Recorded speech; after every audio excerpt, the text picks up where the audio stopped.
साथियों नमस्कार, मैं शशिकांत गहलोत, जिला अध्यक्ष युवक शहरी फरीदाबाद। साथियों, आज फरीदाबाद शहर में चौधरी ओम प्रकाश चौटाला जी का कार्यक्रम था, कार्यकर्ता मिलन समारोह। चौधरी ओम प्रकाश चौटाला जी ने कार्यक्रम में शिरकत करी, कार्यकर्ताओं के हौसलों को बुलंद करने का काम करा है आज चौधरी ओम प्रकाश चौटाला जी ने।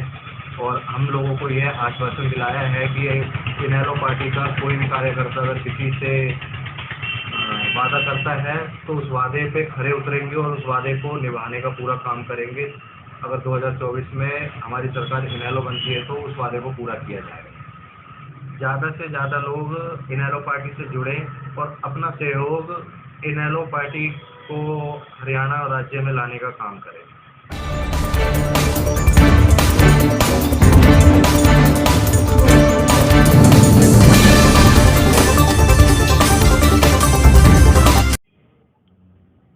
कांग्रेस पार्टी की सरकार ने एक साजिश और षड्यंत्र के तहत मुझे 10 साल के लिए जेल भिजवाया था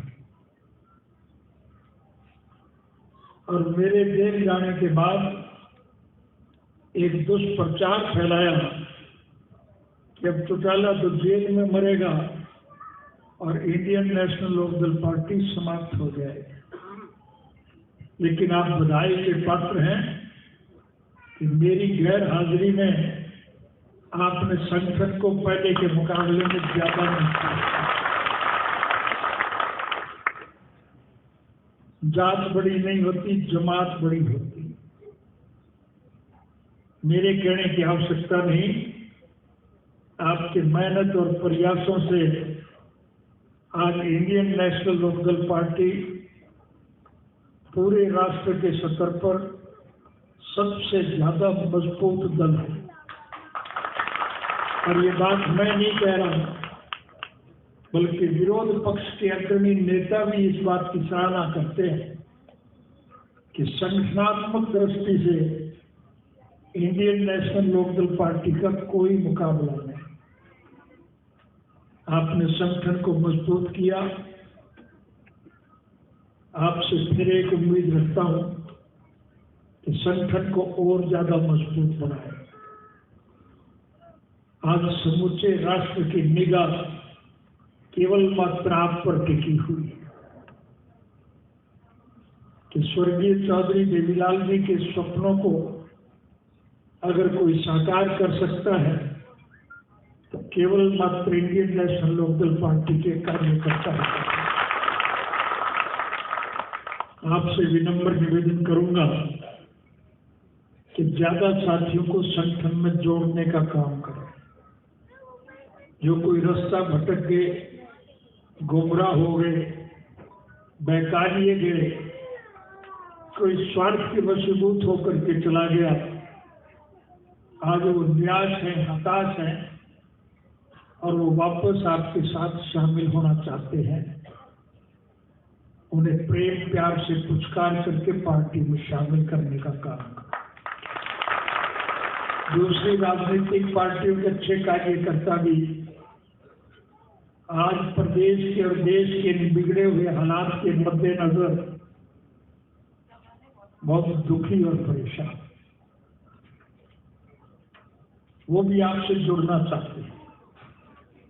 उनको भी जोड़ दो और हर एक को एक विश्वास दिला के आओ कि हमारा किसी से कोई द्वेष नहीं, किसी से कोई विरोध नहीं, हमारा कोई व्यक्तिगत स्वार्थ नहीं, हमारा कोई राजनीतिक स्वार्थ नहीं है, हमारा कोई आर्थिक स्वार्थ नहीं है।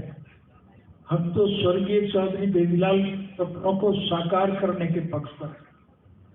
चौधरी देवीलाल सारी उम्र इस बात के लिए संघर्ष में जूझते रहे कि देश के हर नागरिक की मूलभूत जरूरियात, रोजी रोटी, कपड़ा, मकान और शिक्षा, स्वास्थ्य का प्रबंध सरकार की तरफ से किया जाए। प्रजातांत्रिक प्रणाली में जनता जनार्दन के सहयोग और समर्थन से सरकारें बनती और फिर चुनी हुई सरकार की जिम्मेवारी होती है कि वो जनहित के कामों में रुचि ले। लोगों की तकलीफात को दूर करे, प्रदेश और देश का चौमुखी विकास करे, राष्ट्र का भविष्य उज्जवल बनाए। हमारा ये देश कृषि प्रधान देश है। इस देश की अर्थव्यवस्था केवल खेती पर टिकी। अगर किसान खुशहाल है तो देश मालामाल है, और अगर किसान कंगाल है तो फिर देश का बुरा हाल है। और आज की मौजूदा सरकार की तो केवल नीति एक है, ये इस किस्म के कानून बनाते हैं जिससे योजनाबद्ध तरीके से इस देश के मेहनतकश लोगों के खून पसीने की गाड़ी कमाई का पैसा मुट्ठी भर, जो 15-20 बड़े उद्योगी घर में अंबानी और अडानी जैसे जो लोग हैं, ये पैसा उनके पास जाता है और उनसे ये सीधा खा रहे हैं। ये तो लुटेरों का एक गिरोह है जो दोनों हाथों से आज देश की जनता को लूटने पर लगे। इन्हें कोई किसी से कोई सरोकार, इन्हें देश से कोई प्यार नहीं है।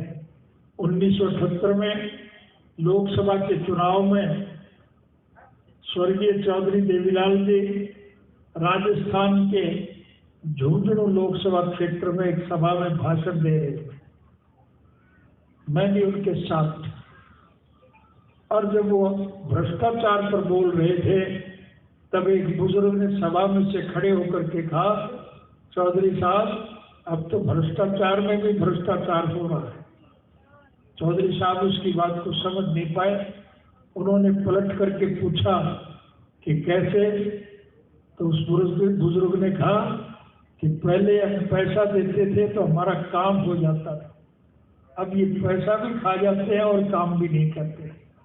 भ्रष्टाचार में भ्रष्टाचार आज लुटेरों के हाथ में।